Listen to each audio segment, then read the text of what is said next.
उद्योगपति रतन टाटा का 86 साल की उम्र में निधन हो गया है। कल देर रात उन्होंने मुंबई के ब्रीच कैंडी अस्पताल में अंतिम सांस ली, जिसके बाद उनका पार्थिव शरीर उनके कुलाबा स्थित आवास पर ले जाया गया। उनके निधन के बाद देश भर में शोक की लहर दौड़ गई है। राष्ट्रपति हों या उपराष्ट्रपति, प्रधानमंत्री समेत कई मंत्रियों ने रतन टाटा के निधन पर गहरा शोक जताया है। उनके निधन के बाद महाराष्ट्र मुख्यमंत्री एकनाथ शिंदे और उप मुख्यमंत्री देवेंद्र फडणवीस भी अस्पताल पहुंचे।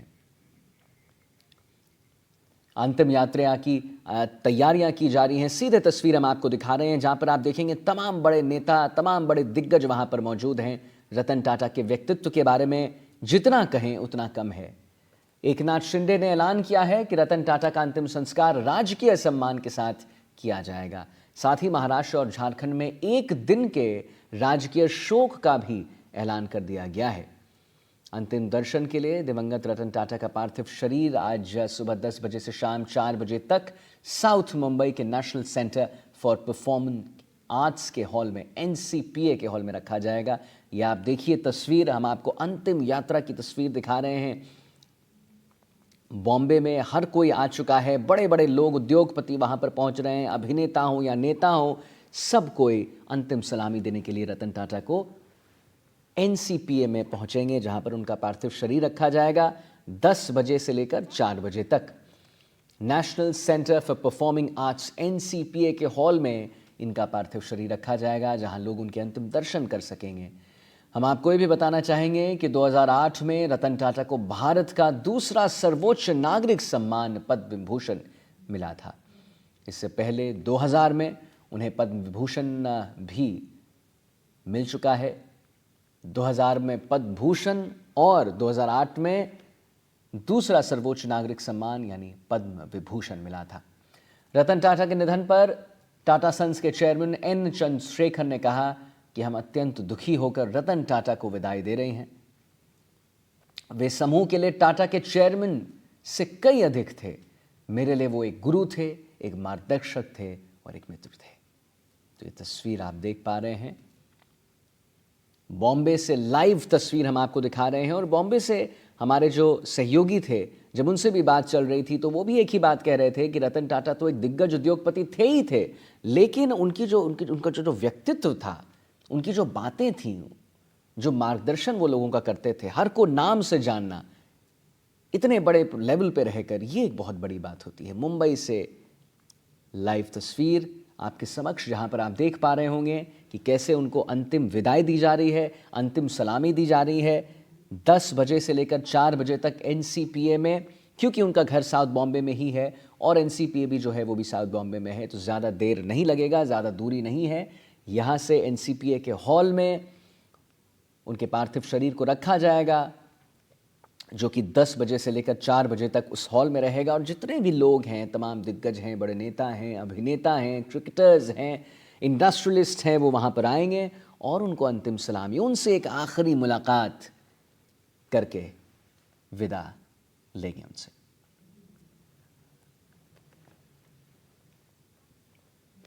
तो रतन टाटा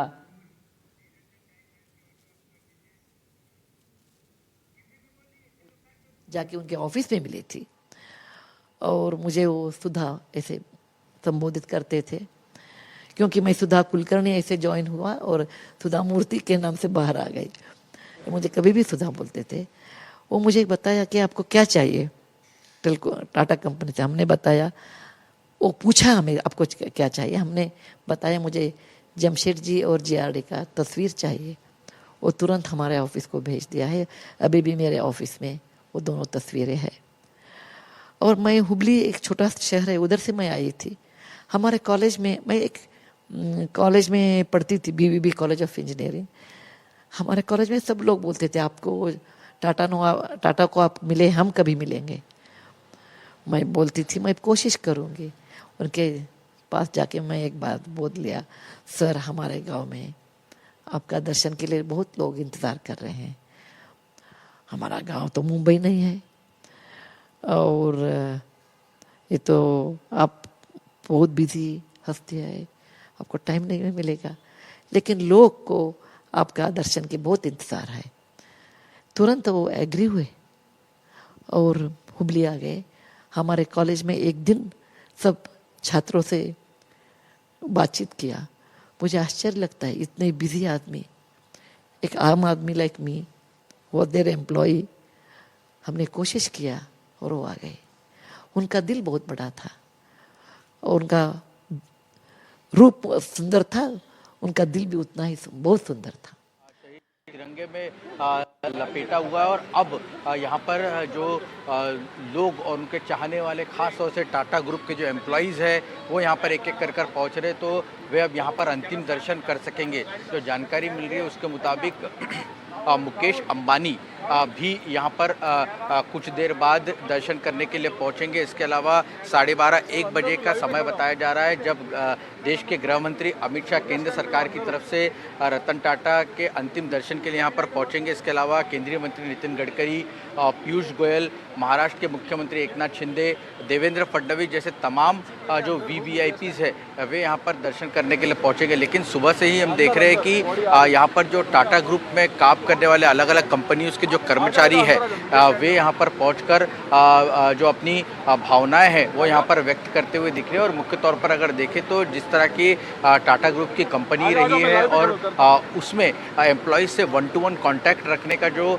एक उनका स्वभाव रहा था रतन टाटा का, उसकी वजह से लोग जो है उन्हें बेहद ही पसंद किया करते थे। और आज जब कल रात को जब इस तरह की खबर सामने निकल कर आई कि रतन टाटा हम सबको छोड़कर चले गए हैं, तो निश्चित तौर पर सुबह से ही लोग यहाँ पर देखने को मिल रहे हैं। बड़ी संख्या में यहाँ पर लोग जो है अब इकट्ठा होने लगे और कुछ देर बाद ये अंतिम दर्शन लेने की जो विधि है वो यहाँ पर शुरू हो जाएगी। जी, बिजनेस टाइकून बनने से पहले फैक्ट्री की भट्टी में चूना पत्थर तक उन्होंने डालने का काम किया और उसके बाद टाटा की कमान संभाली। और क्या कमान संभाली वो पूरी दुनिया ने देखा। जी देखिए, निश्चित तौर पर ये कहा जा सकता है कि उनके काम को लेकर तो किसी के मन में कोई शक जो है वो नहीं रहा है। 1991 से 2012 तक जब वो टाटा समूह के चेयरमैन रहे, उस दौरान आपको याद होगा कि देश में ग्लोबलाइजेशन और लाइसेंस राज जो है वो खत्म किया जा रहा था और धीरे धीरे सभी कंपनियां जो है वो ग्रो कर रही थी। ऐसे में बोल्ड डिसीजन के लिए रतन टाटा को जाना जाता है। $4 बिलियन की कंपनी को $100 बिलियन की कंपनी बनाने का काम और कारनामा उन्होंने कर दिखाया। और उनका जिस तरह से व्यक्तित्व रहा है, बहुत ही सादा जीवन जीना वो पसंद करते थे। मुंबई में भी मैं कई बार उनके कई कार्यक्रमों में मुझे कवर करने का मौका जो है मिला। हमने हमेशा देखा है कि जब भी कोई उद्योग जगत का बड़ा व्यक्ति आता है तो बहुत सारी सिक्योरिटी हमेशा उनके इर्द गिर्द देखने को मिलती है, लेकिन रतन टाटा जब भी इस तरह के किसी कार्यक्रम में पहुंचते थे, बहुत ही सादगी के साथ उनका अपीयरेंस जो है वो देखने को मिलता था और ये सभी को प्रभावित करता था। और मुख्य तौर पर मैं आपको बता दूं कि केंद्रीय मंत्री नितिन गडकरी के कार्यक्रम मुझे याद है जिसमें उन्होंने रतन टाटा से जुड़ा एक किस्सा बताया था। उन्होंने कहा था कि जब वो महाराष्ट्र में मंत्री हुआ करते थे उस वक्त उनसे मुलाकात करने के लिए रतन टाटा मलबार हिल इलाके में पहुंचे, क्योंकि उनका पैर जो है वो फ्रैक्चर हो गया था। तो उनका घर नितिन गडकरी का उन्हें नहीं मिल रहा था। उस दौरान उन्होंने गडकरी को फ़ोन किया कि आपका घर नहीं मिल रहा है तो कहाँ पे एड्रेस है। तो गडकरी साहब ने कहा कि आप आपके ड्राइवर को फ़ोन दे दीजिए, मैं उनको रास्ता समझा देता हूँ। तो रतन टाटा ने कहा कि मेरे साथ ड्राइवर नहीं होता, मैं खुद ही ड्राइव करके आया हूँ। तो कुछ इस तरह की सादगी का जीवन वो जीना पसंद करते थे। घर में भी वो अपने सर्वेंट्स के साथ रहते थे।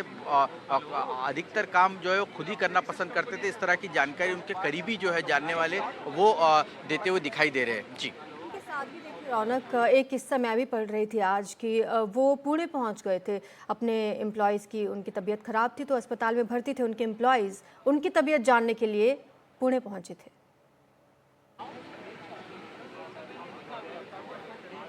जी देखिए, निश्चित तौर पर देखिए लेकर तो हमेशा से ही लोगों की चिंता रतन टाटा और टाटा ग्रुप ने की है। मुंबई में आपको पता है कि टाटा कैंसर अस्पताल इतना बड़ा अस्पताल है, न केवल भारत देश बल्कि दुनिया भर से लोग यहाँ पर कैंसर का इलाज कराने पहुँचते हैं। और ये टाटा ट्रस्ट की ही देन है जो कि इतना बड़ा अस्पताल वो यहाँ पर खड़े कर पाए। और न केवल मुंबई में बल्कि प्लानिंग तो ये है कि देश के अलग अलग डिस्ट्रिक्ट लेवल पर इस तरह के अस्पताल जो है वो किए जाए। कोरोना काल का भी एक वाकया मुझे याद आता है, जिस वक्त मुंबई में बहुत तेज़ी से कोरोना जो है फैल रहा था, लोगों को ऑक्सीजन सिलेंडर की कमी जो है वो देखने को मिल रही थी। और मुख्य तौर पर अगर देखें तो उस वक्त भी टाटा ग्रुप की तरफ से और ख़ास तौर से रतन टाटा की तरफ से 500 करोड़ रुपए देने की घोषणा की गई थी। तो हेल्थ को लेकर निश्चित तौर पर वो सजग हमेशा से रहे, लोगों की चिंता उन्होंने की और यही वजह है कि आज जब उनके जाने की खबर आती है तो लोग गमज़दा है और लगातार सोशल मीडिया पर लोग अपने अपने अनुभव जो है उनके साथ के शेयर करते हुए दिख रहे हैं। जी। बड़ी बात यह है कि ना सिर्फ राजनीति से जुड़ी हस्तियां, बॉलीवुड से जुड़ी हस्तियां, बिजनेस वर्ल्ड वाली हस्तियां, बल्कि आम लोग भी उन्हें याद कर रहे हैं और उनकी जो शिक्षाएं हैं, जो सीखे हैं, उनको आज दोहरा रहे हैं।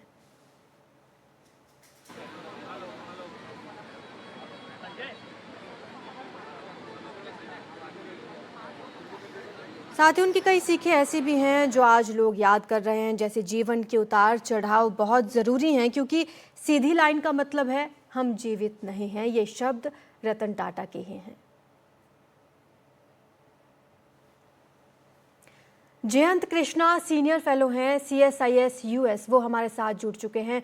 जयंत जी, सुबह ही जब यह खबर आई कि बीती रात रतन टाटा का निधन हो गया तो बेशक हम उनसे कभी मिले नहीं, लेकिन एक पर्सनल लॉस जैसा फील हुआ। उन्होंने ऐसी छवि अपनी देशवासियों के मन में बना रखी है।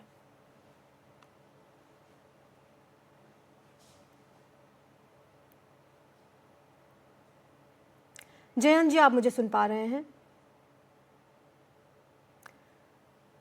उनसे एक बार फिर से हम जुड़ने की कोशिश करेंगे, लेकिन आपको बता दें आज पूरा देश ही नहीं दुनिया भर के लोग रतन टाटा को याद कर रहे हैं। मैं सुन पा रहा हूँ। जी जी जी जयंत जी, मैं आपसे ये बात कर रही थी कि एंकर की भी आ रही है। जी जी जी, आप सुन पा रहे हैं मुझे? जयंत जी, आप मुझे सुन पा रहे हैं?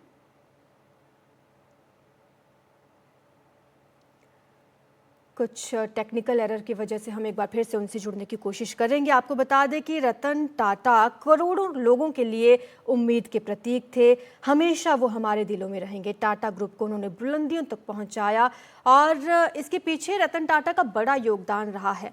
उन्होंने 9 अक्टूबर को यानी कि कल मुंबई के ब्रीच कैंडी हॉस्पिटल में अंतिम सांस ली। 86 साल के थे रतन टाटा। पिछले कुछ दिनों से बीमार चल रहे थे, जो उम्र संबंधी बीमारियां उनके बताई जा रही हैं। तो आपको बता दें कि फैक्ट्री की भट्ठी में चूना पत्थर डालने के काम से लेकर रतन टाटा की कमान संभालने वाले इस बिजनेस टाइकून का सफ़र बेहद रोमांचक रहा है, बेहद शिक्षाओं से भरा रहा है, इंस्पिरेशनल रहा है। आज तमाम लोग उन्हें याद कर रहे हैं। सोशल मीडिया पर लोग अपना दुख व्यक्त कर रहे हैं, परिवार के प्रति और इस ट्रस्ट के प्रति संवेदनाएं व्यक्त कर रहे हैं। अगर हम रतन टाटा की बात करें, उनकी बायोग्राफी की बात करें, तो 28 दिसंबर 1937 को मुंबई में ही उनका जन्म हुआ था।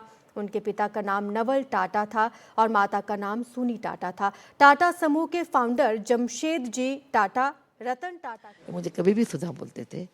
वो मुझे बताया कि आपको क्या चाहिए टाटा कंपनी से। हमने बताया, वो पूछा हमें आपको क्या चाहिए, हमने बताया मुझे जमशेद जी और GRD का तस्वीर चाहिए।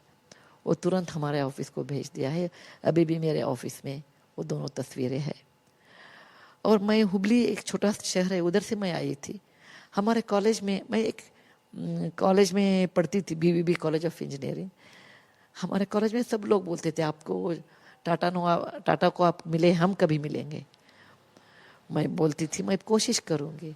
उनके पास जाके मैं एक बात बोल लिया, सर हमारे गांव में आपका दर्शन के लिए बहुत लोग इंतज़ार कर रहे हैं। हमारा गांव तो मुंबई नहीं है और ये तो आप बहुत बिजी हस्ती है, आपको टाइम नहीं मिलेगा, लेकिन लोग को आपका दर्शन के बहुत इंतज़ार है। तुरंत वो एग्री हुए और हुबली आ गए। हमारे कॉलेज में एक दिन सब छात्रों से बातचीत किया। मुझे आश्चर्य लगता है, इतने बिजी आदमी, एक आम आदमी like me was their employee, हमने कोशिश किया और वो आ गए। उनका दिल बहुत बड़ा था और उनका रूप सुंदर था, उनका दिल भी उतना ही बहुत सुंदर था। वो ट्रू टाटा थे। कंपैशन में लोगों के बारे में मदद करने के लिए, लोगों के बारे में सोचने के लिए, और बहुत क्लीन उनके माइंड था। ऐसे लोग मिलना बहुत मुश्किल है।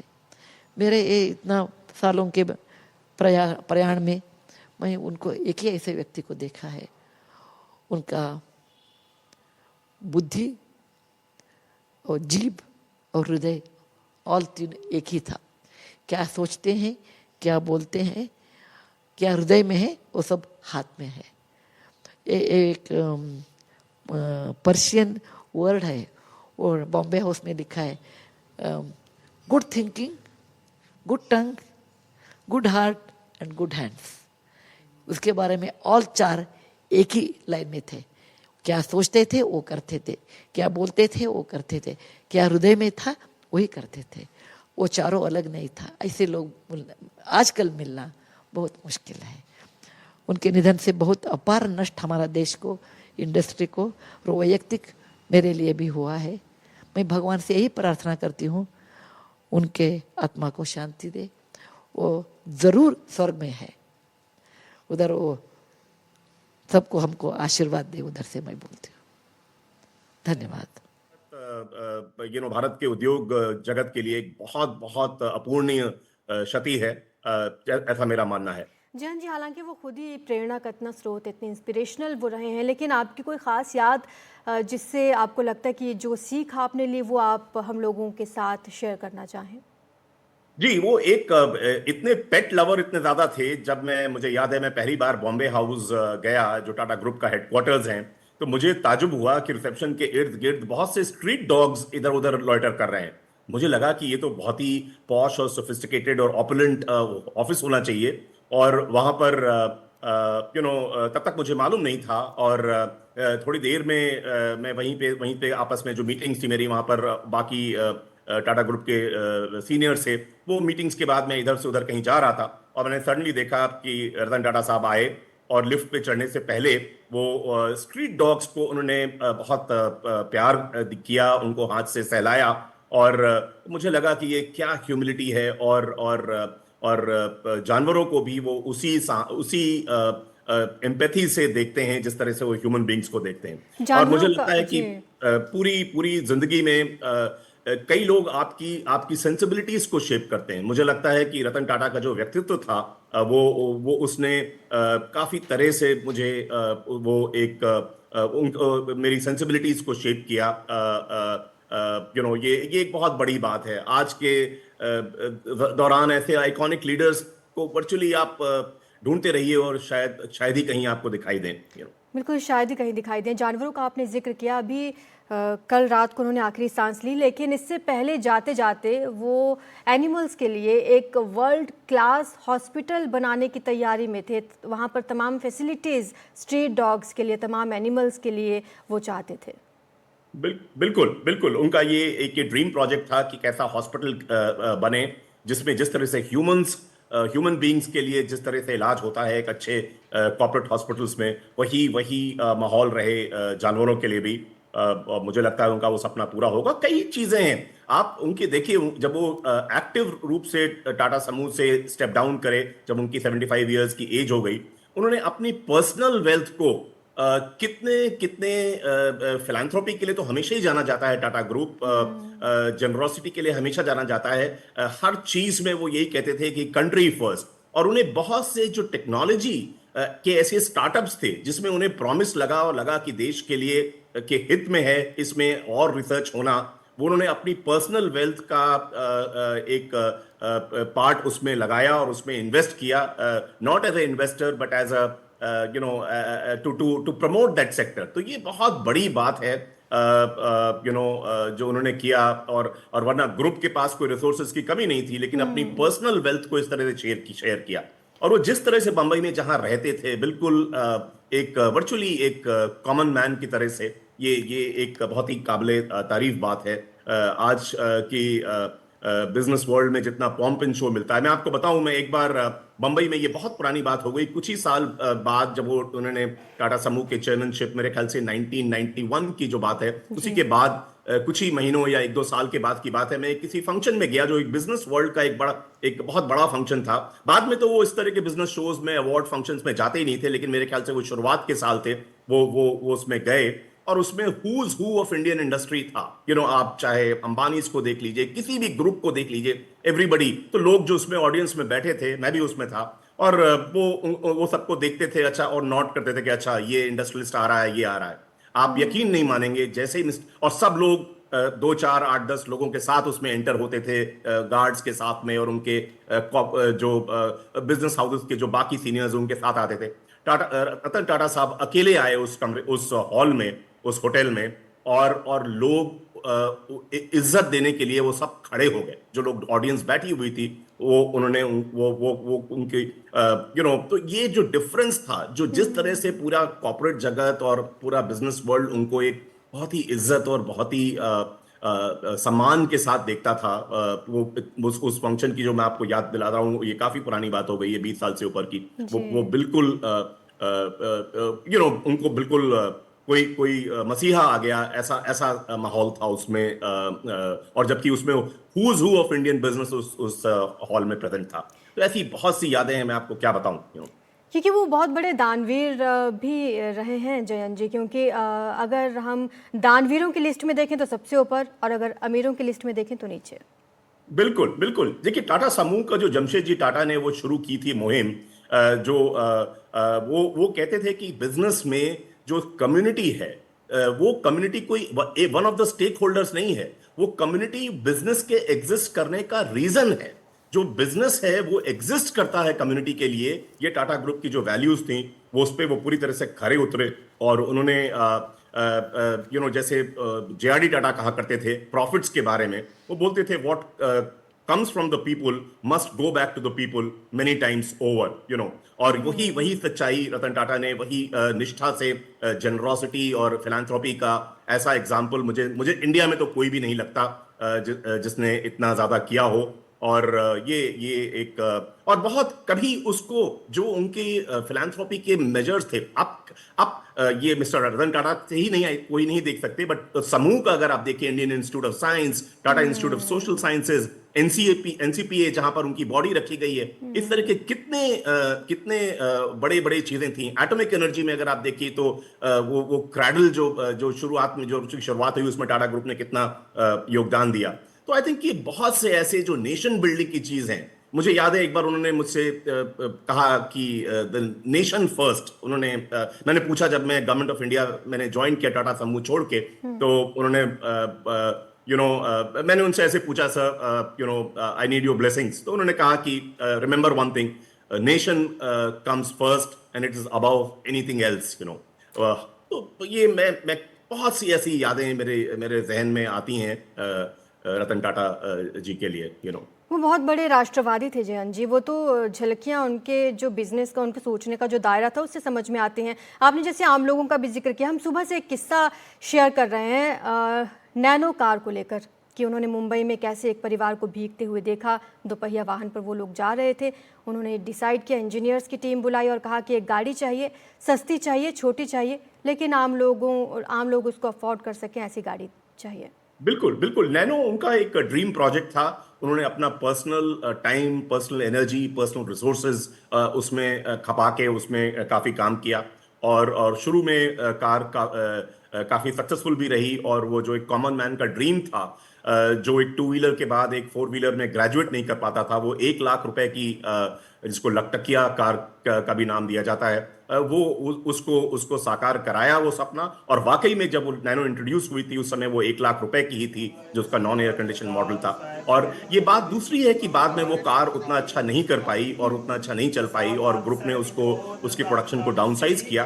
बट ये बिजनेस में उतार चढ़ाव तो रहते हैं। देखा यह जाता है कि आप किस मंशा से, जिस भी सब जातिया चालिया मुक्तिया तिया जतिया ततिया जिनाने नाम जतिया वड के शकिया देख चलाई ते गवाही देख के अनट किता तिना प्यारिया सचियारिया जी कमेदा ध्यान करके बोलो जी वाहे गुरु जिना सिंगा सिंगड़िया दरमिते बंद कटाए खोप करिया लोहारिया चकड़िया ते चढ़े तनारिया नाल चिराए गए गुरुद्वारिया दी सेवा ले गुरबानिया कितिया धर्म नहीं हारिया सिक्की केसा सुवासा सब निभाई।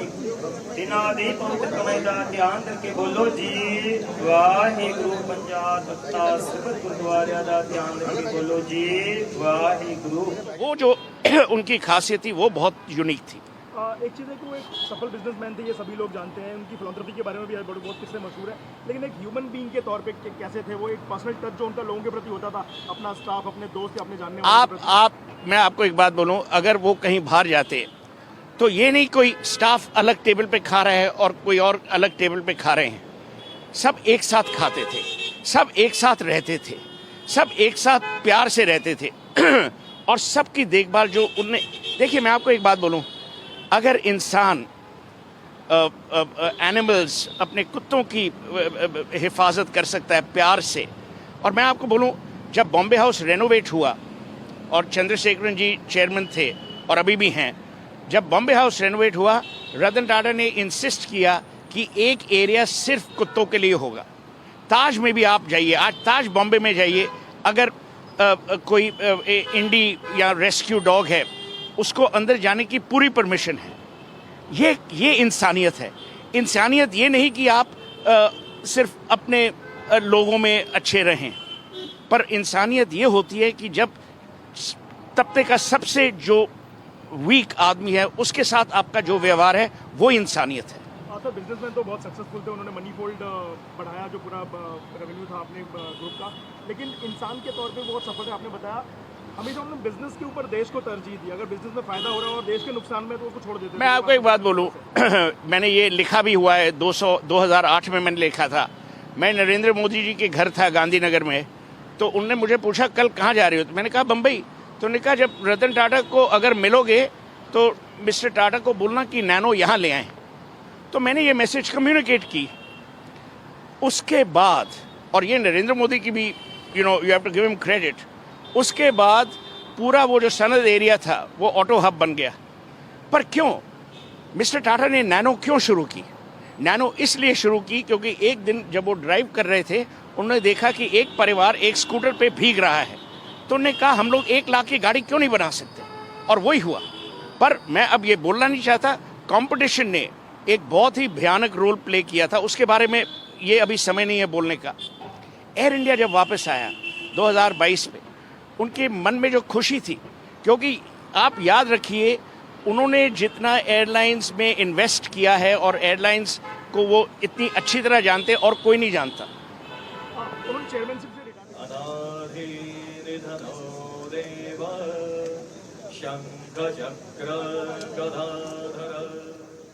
तो आप देखेंगे और आप सुन रहे थे तमाम लोगों को जो एक ही बात कह रहे थे और बार बार एक ही बात, बारंबार एक ही बात कह रहे हैं कि दिग्गज उद्योगपति तो रतन टाटा साहब थे ही, लेकिन उससे भी ज्यादा अगर उनकी अलंकृत पर्सनालिटी थी तो वो थी उनका जमीन से जुड़ा होना, वो थी कि वो सबके लिए सोचते थे, वो थी कि वो सबके लिए खड़े होते थे। हम आपको लाइव तस्वीरें दिखा रहे हैं मुंबई के एनसीपीए से।